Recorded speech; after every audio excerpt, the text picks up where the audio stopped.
하나님의 말씀은 신명기 4장 말씀입니다.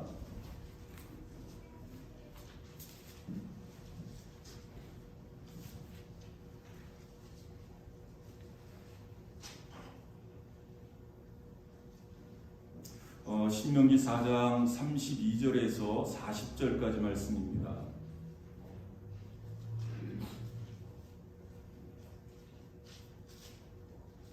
한번 같이 한 목소리로 합독하실 때 또 하나님께서 우리에게 들려주시는 하나님의 음성을 들으실 수 있기를 바랍니다. 같이 읽겠습니다. 내가 있기 전 하나님이 사람을 세상에 창조하신 날부터 지금까지 지나간 날을 상고하여 보라. 하늘 이 끝에서 저 끝까지 이런 큰 일이 있었느냐? 이런 일을 들은 적이 있었느냐? 어떤 국민이 불 가운데에서 말씀하시는 하나님의 음성을 너처럼 듣고 생존하였느냐? 어떤 신이 와서 시험과 이적과 기사와 전쟁과 강한 손과 편팔과 크게 두려운 일로 한 민족을 다른 민족에게서 인도하여 낸 일이 있느냐? 이는 다 너희의 하나님 여호와께서 애굽에서 너희를 위하여 너희의 목전에서 행하신 일이라. 이것을 내게 나타내심은 여호와는 하나님이시요 그 외에는 다른 신이 없음을 내게 알게 하려 하심이니라.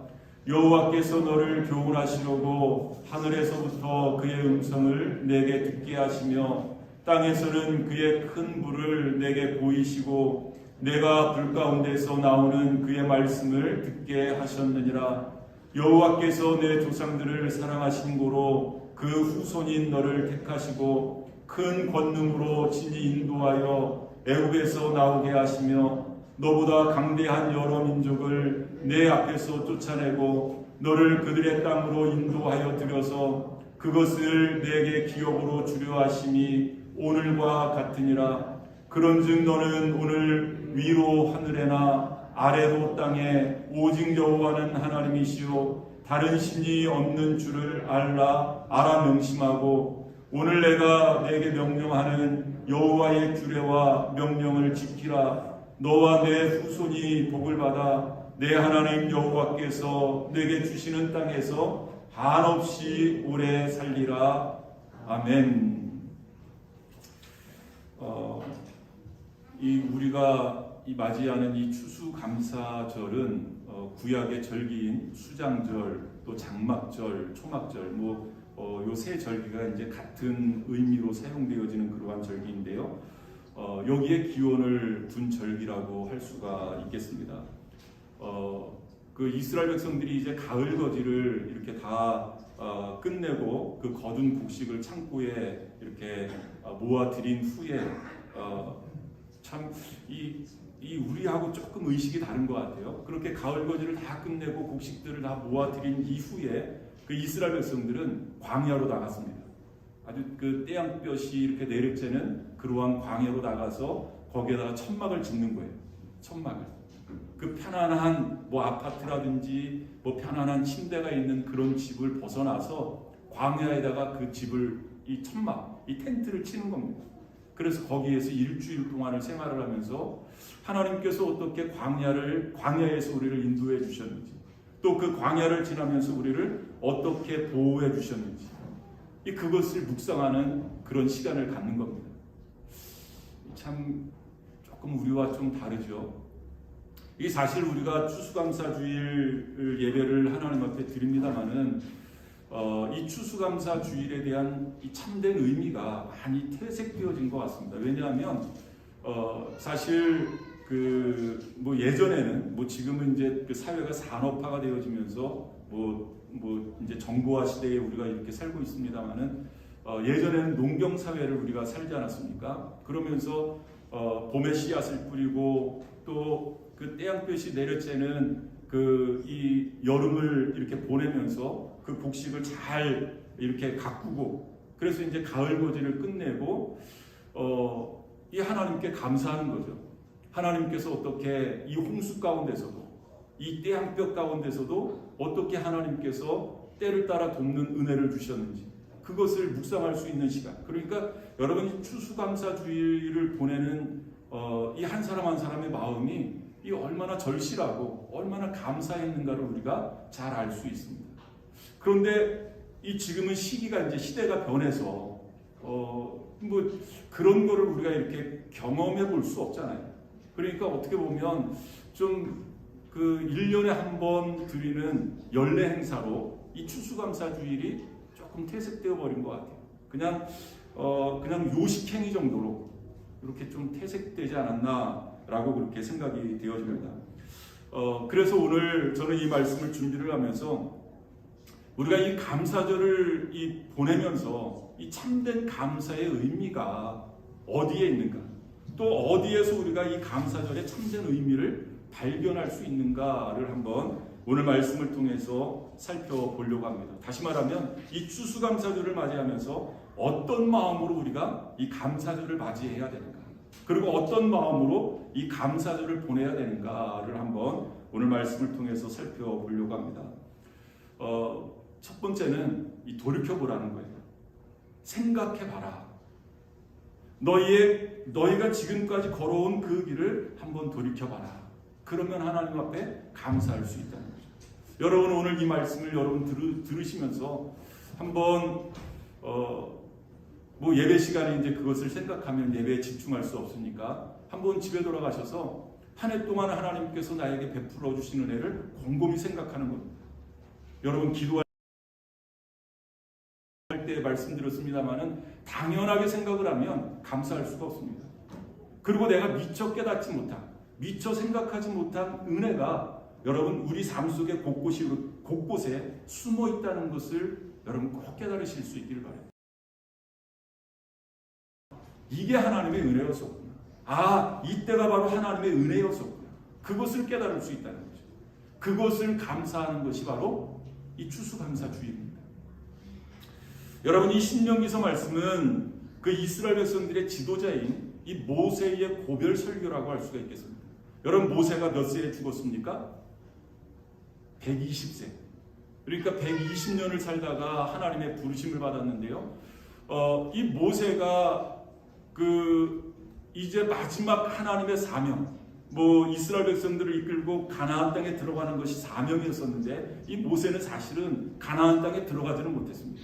이 광야를 지나면서 이제 가나안 땅을 바로 목전에 앞두고 이 가나안 땅을 이 이스라엘 백성들에게 설교하는 내용이 바로 이 신명기서 말씀이라고 할 수가 있는데요. 이 고별 설교를 하면서 하나님께서 어떻게 이 출애굽의 역사를 백성들에게 베풀어 주셨는지, 뿐만 아니라 하나님께서 어떻게 이스라엘 백성들에게 이 율법을 주셨는지, 그리고 그 광야를 지나면서 하나님께서 이 구름 기둥으로 불 기둥으로 어떻게 인도하시고 보호하시고 여기까지 오게 하셨는지, 그리고 이 만나를 내려서, 그리고 메추라기를 내려서, 그리고 이 바위를 깨뜨려서 이 물을 마시게 하고 이 양식을 먹게 하셨는지, 그리고 수많은 대적으로부터 하나님께서 어떻게 그들을 지켜내셨는지 그것을 알려주는 겁니다. 그것을 알려주는 내용이 이 신명기서 말씀이라고 할 수가 있는데요. 여러분 오늘 본문 32절 말씀 한번 보시기를 바랍니다. 32절 말씀을 보면은요, 내가 있기 전 하나님이 사람을 세상에 창조하신 날부터 지금까지 지나간 날을 상고하여 보라. 하늘 이 끝에서 저 끝까지 이런 큰 일이 있었느냐, 이런 일을 들은 적이 있었느냐. 여러분 지금 이스라엘 백성들이 바로 눈앞에 가나안 땅을 목전에 두고 있습니다. 이제 요단강만 건너면 하나님께서 약속해 주신 그 가나안 땅을 그들이 들어가게 됩니다. 바로 그때 하나님께서 모세를 통해서 그동안 하나님께서 이스라엘 자손들에게 베풀어 주신 은혜, 그동안 하나님께서 이스라엘 백성들에게 베풀어 주신 그 크신 능력을 한번 돌이켜봐라, 다시 한번 생각해봐라 라는 그러한 내용입니다. 여러분 이스라엘 백성들은 애굽의 노예이지 않았습니까? 이 바로의 압제로부터 이 모진 고통을 받으면서 살아왔었던 여러분 430년 동안 그런 노예 생활을 했습니다. 이 그랬으니 얼마나 마음속에 한이 맺혔겠어요. 1, 2년도 아니고 430년 동안 그런 노예 생활을 한 겁니다. 그런 이스라엘 백성들을 하나님께서 구원해 주신 거예요. 그들에게 은혜를 베풀어 주신 겁니다. 그들을 구원하시기 위해서 모세를 세우셔서 그들의 구원자로 이 모세를 세워서 이스라엘 백성들을 애굽으로부터 해방시켜 주신 겁니다. 그리고 40년 동안 이 광야를 지나면서 40년 동안 광야를 지나면서 하나님은 한순간도 이 이스라엘 백성들과 함께하면서 그들을 지켜주시고 그들을 인도해 주셨다라고 성경이 말씀하고 있습니다. 여러분, 특별한 은혜를 받은 겁니다. 물론 이 광야를 지날 때는 얼마나 괴로웠겠어요.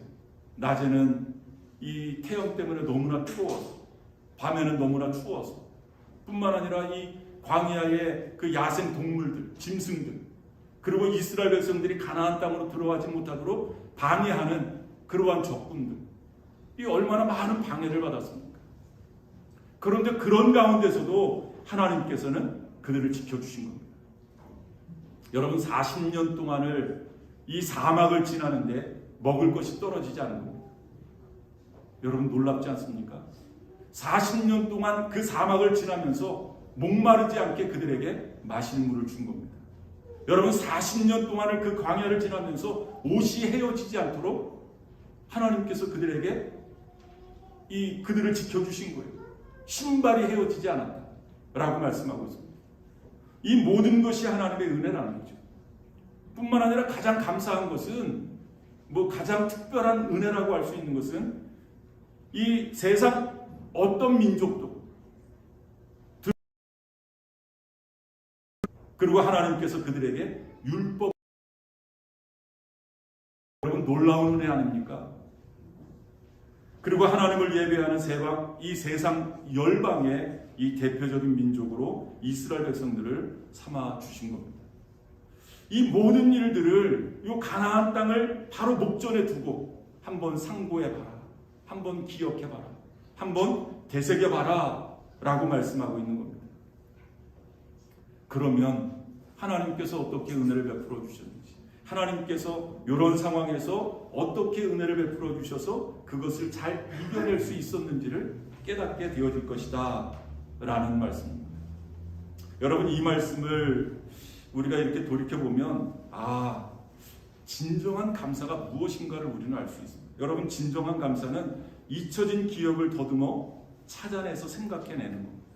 우리 생각 속에 이렇게 묻혀져 있는, 내가 미처 깨닫지 못한 그러한 일들에 이렇게 묻혀져 있는 것을 끄집어내는 거예요. 찾아내는 겁니다. 그럴 때 감사가 나올 수 있다. 몇 번 말씀을 드렸습니다마는 이 감사라는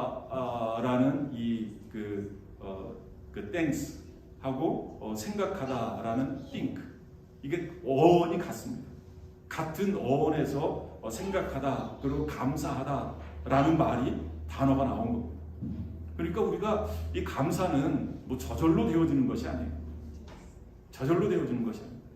곰곰이 생각해 보면 그 생각 속에 덮여져 있던, 묻혀져 있었던 그런 것들이 하나하나 생각나면서 하나님 앞에 감사할 수가 있게 되어진다라는 말씀입니다. 여러분, 2021년도 참 힘들게 한 해를 보내오셨어요.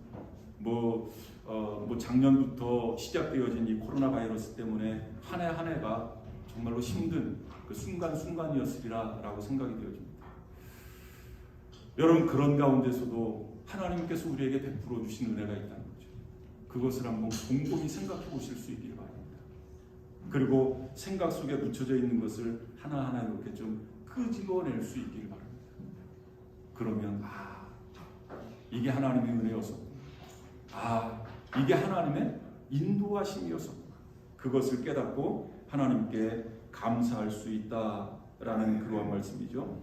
또 하나, 우리가 이 감사절을 맞이해서 우리가 하나님 앞에 감사할 수 있는, 그리고 우리가 감사절을 맞이하면서 어떤 마음으로 감사하는가 해야 되는가를 오늘 말씀을 통해서 하나 깨달으면요, 찾아보면 우리에게는 남들이 받지 못한 그러한 축복이 있다라는 말씀입니다.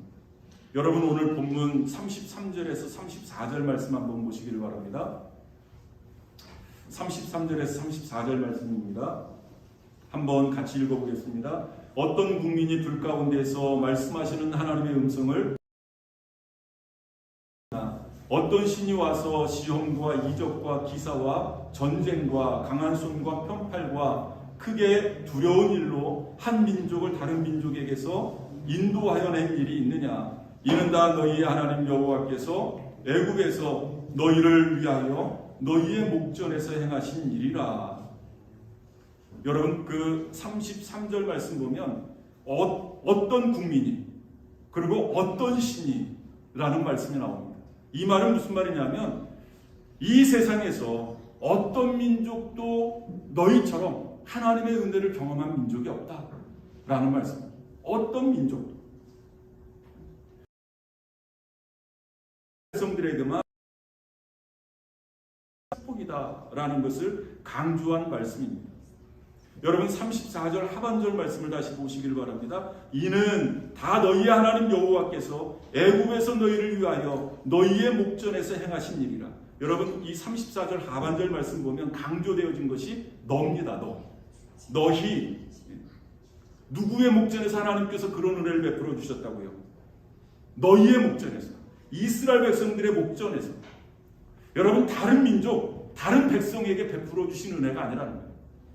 너희에게, 다시 말하면 나에게 주신 은혜라는 거예요. 나에게 베풀어 주신 하나님의 특별한 은혜임을 강조하고 있는 그러한 말씀입니다.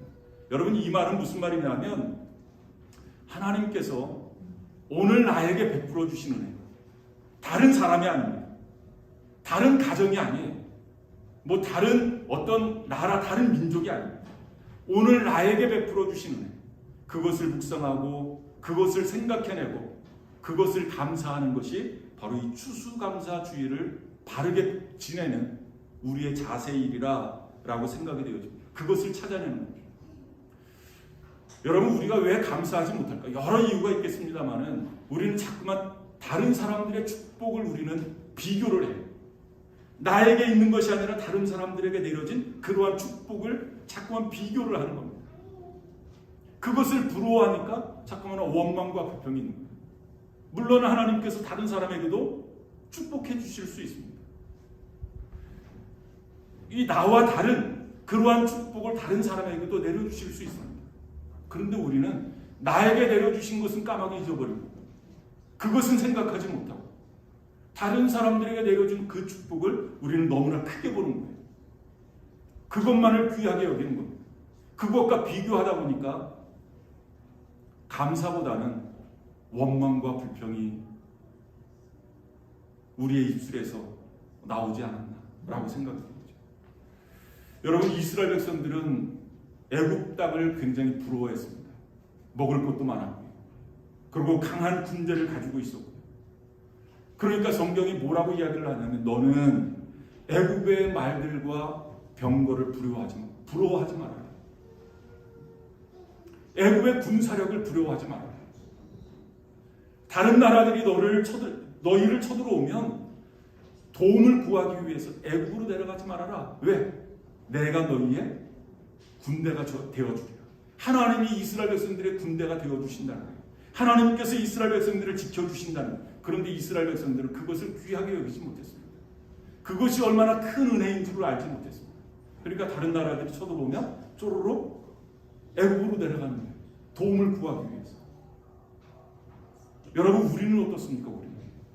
우리가 왜 감사하지 못하고 왜 원망하고 불평하고 이런 삶을 살아갈까요? 하나님이 우리에게 베풀어 주신 은혜를 알지를 못하는 거예요. 그것이 얼마나 큰 은혜인지 알지를 못하는 거예요. 그리고 다른 사람들에게 있는 것들을 부러워하는 거예요. 저는 이 말씀을 이렇게 준비를 하면서 저 또한 이 다른 사람들에게 있는 것들을 부러워할 때가 왜 없었겠어요? 다른 사람 그 다른 가정들을 보면서 참 부럽다, 참 좋겠다. 여러분 왜 그런 마음이 없었겠습니까?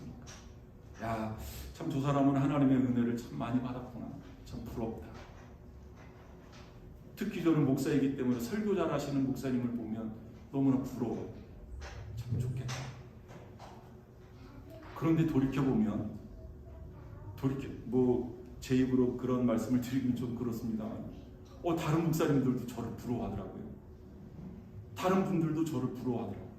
야, 참 오 목사님 좋겠다. 나에게 있는 하나님이 나에게 베풀어 주신 그 축복을 다른 사람들은 또 보는 거예요. 그런데 나만 그것을 못 보는 거예요. 나만. 여러분 저만 그러겠습니까? 여러분들은 어떻습니까?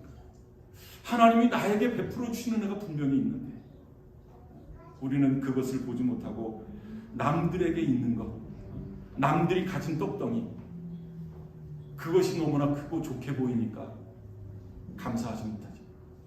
원망하고 불평하고 왜 나에게는 그것이 없는지, 그것 달라고 우리는 불평하거든요. 여러분 감사절에는 하나님이 여러분 각자에게 베풀어 주신 그 은혜를 기억하는 겁니다. 생각해내는 겁니다. 그래서 감사하는 겁니다. 그러면 감사할 거리가 차고 넘친다는 거죠. 그리고 세 번째는 여러분 저와 여러분들이 이렇게 감사를 하면은요, 그 감사가 후손들에게도 이 축복의 유산으로 물려진다는 거예요. 여러분 저는 이 말씀을 들으면서 내가 잘 살아야 되겠구나. 내가 감사하면서 살아야 되겠구나. 이것을 다시 한번 깨닫게 되어졌어요. 하나님께서 내가 감사하면 나에게만 축복을 주시는 것이 아니라 그 축복을 후손들에게도 주신다고요. 후손들에게도. 여러분 서두에도 말씀드렸습니다만은 이 신명기서 말씀은 이제 출애굽한 2세대, 그러니까 출애굽 2세대들에게 설교하고 있는 그러한 설교의 내용입니다. 여러분 그러면 이 출애굽했었던 1세대들은 다 어떻게 됐습니까? 모세와 함께 애굽을 빠져나왔었던, 그리고 홍해를 건넜었던 그런 출애굽 1세대들은 다 어떻게 됐습니까? 다 40년 동안 사막에서 다 죽었습니다. 40년 동안 광야에서 다 죽었습니다. 왜요? 원망 불평하다가 다시 애굽으로 돌아가자. 이 광야에서 우리가 못 살겠다. 애굽에는 비록 우리가 노예로 있었지만 거기에서는 그래도 고기도 먹고 마실 물도 풍부했고 다시 애굽으로 돌아가자. 그러면서 감사하지 못하고 원망 불평했었던 출애굽 1세대들은 다 광야에서 죽었습니다. 다 광야에서 죽었어요.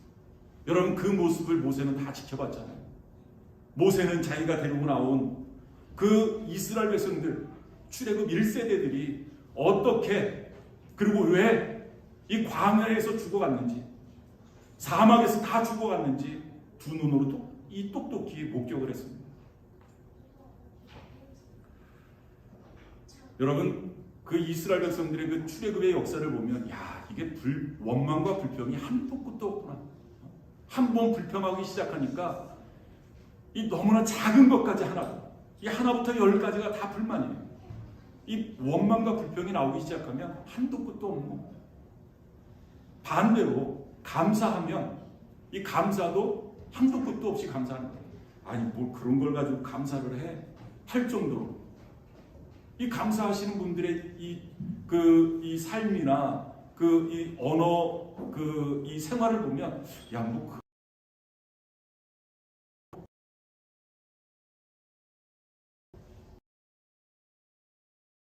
출애굽 1세대들, 어떻게 보면 부모 세대들은 다 광야에서 원망 불평하다가 다 죽었습니다. 이제는 출애굽 2세대들입니다. 2세대. 그 광야에서 태어난 2세대들. 그들이 이제 가나안 땅을 바로 목전에 두고 있는 거예요. 바로 눈앞에 두고 있는 겁니다.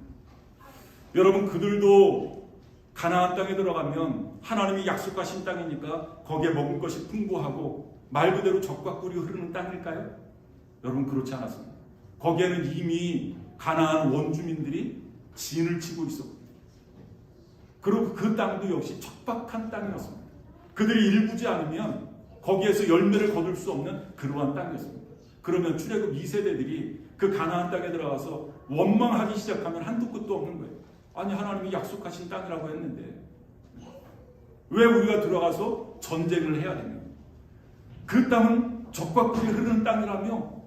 그런데 왜 이렇게 척박하고 그런 땅인가? 여러분, 원망불평하기 시작하면 한도 끝도 없는 겁니다. 그러면 여러분, 출애굽 2세대들이라고 그냥 무작정 하나님께서 그들에게 축복해 주실까요? 여러분, 그렇지 않습니다. 그들도 원망불평하면 출애굽 1세대들처럼, 그 부모 세대들처럼 하나님의 심판을 면할 수가 없는 겁니다. 여러분, 그것을 모세는 알았습니다. 모세는 알았어요. 그래서 모세가 아주 간절하게, 어떻게 보면 이 설교, 그 신명기서 말씀을 하면서 정말로 피를 토하는 심정으로, 왜? 자기가 이끌고 나온 출애굽 1세대들이 어떻게 하다가 광야에서 죽었는지를 너무나 잘 알기 때문에 정말로 피를 토하는 심정으로 출애굽 2세대들에게, 그들의 자녀들에게 지금 설교를 하는 겁니다. 그 설교의 내용이 뭐냐 하면 여러분 39절 40절 말씀입니다. 한번 같이 읽어보겠습니다. 그런즉 너는 오늘 위로 하늘에나 아래로 땅에 오직 여호와는 하나님이시요 다른 신이 없는 줄을 알아 명심하고 오늘 내가 네게 명령하는 여호와의 규례와 명령을 지키라. 너와 내 후손이 복을 받아 내 하나님 여호와께서 네게 주시는 땅에서 한없이 오래 살리라.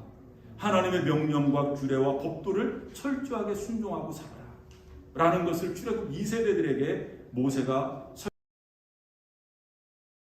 그러면 너와 내 후손이 이 땅에서 영원히 살게 될 것이다. 하나님의 축복을 받을 것이다 라고 말씀하고 있는 거예요. 하나님을 여러분, 하나님을 신뢰하지 않으면 우리가 어떻게 감사할 수 있겠어요? 여러분, 우리가 하나님을 신뢰하지 않으면 어떻게 하나님의 말씀에 우리가 순종할 수 있겠습니까? 여러분, 하나님의 말씀을 하나님을 신뢰하기 때문에 하나님의 말씀에 우리가 순종할 수 있는 겁니다. 그러니까 하나님께서 우리에게 복을 내려주시는 겁니다. 그렇기 때문에 우리가 먼저 하나님의 말씀을 지켜라. 이것은 하나님의 어떤 하나님을 신뢰하는 그 신뢰의 믿음에서 나오는 결과라고 할 수가 있겠습니다. 행동이라고 할 수가 있겠습니다. 그러면 너희들이 감사할 수 있다. 그런데 그게 놀라운 것은 그 축복이 내 후손들에게도 이어지겠다. 내 후손들에게도 그것이 유산으로 물려줄 것이다 라고 성경이 말씀하고 있는 겁니다. 여러분 40절 그 중반절 말씀 보면 너와 내 규례와 명령을 지키라. 너와 내 후손이 복을 받아 내 하나님 여호와께서 내게 주시는 땅에서 한없이 오래 살리라 라고 말씀하고 있어요.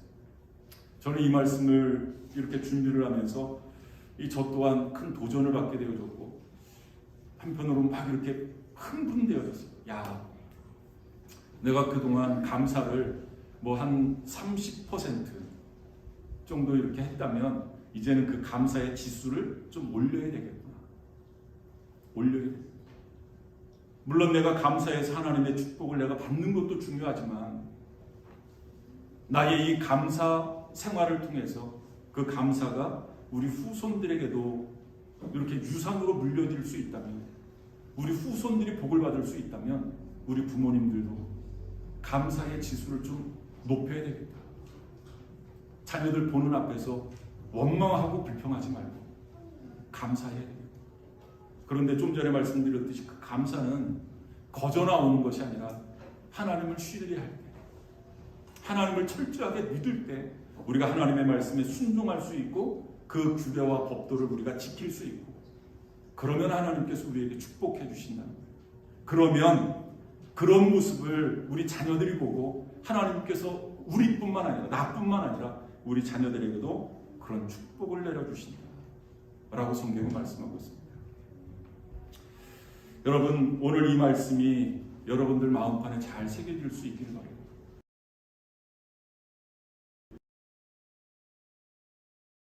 우리 아이들은 이 추수감사주의를 맞이했으니까 뭐 어떤 특별 프로그램을 준비하고 막 그거에 분주하다가 막 힘들고 짜증나고 그렇게 추수감사주의를 보내는 것이 아니라 하나님께서 한 해 동안 나에게 베풀어 주신 은혜를 찬찬히 생각해 보는 겁니다. 그리고 생각 속에 묻혀져 있던 것들을 하나씩 끄집어내는 것. 그래야 감사가 나올 수 있는 거고, 뿐만 아니라 나에게는, 우리에게는 남들이 받지 못한 하나님의 축복이 있다. 이것을 여러분 깨닫는 것이 바로 추수감사주의를 잘 보내는 겁니다. 뿐만 아니라 내가 감사하면, 내가 하나님의 말씀에 순종하고 그것을 철저히 지키면 나뿐만 아니라 하나님께서 우리 후손들에게, 우리 자손들에게도 복을 내려주신다. 이것을 깨닫는 것이 정말로 추수감사주의를 잘 보내는 우리의 예배자의 모습이다. 우리 성도님들의 바른 모습이다. 라고 성경이 오늘 말씀하고 있습니다. 여러분 이 말씀을 마음판에 잘 새기시면서 2021년도 추수감 잘 또 보내실 수 있기를 바랍니다. 기도하시겠습니다.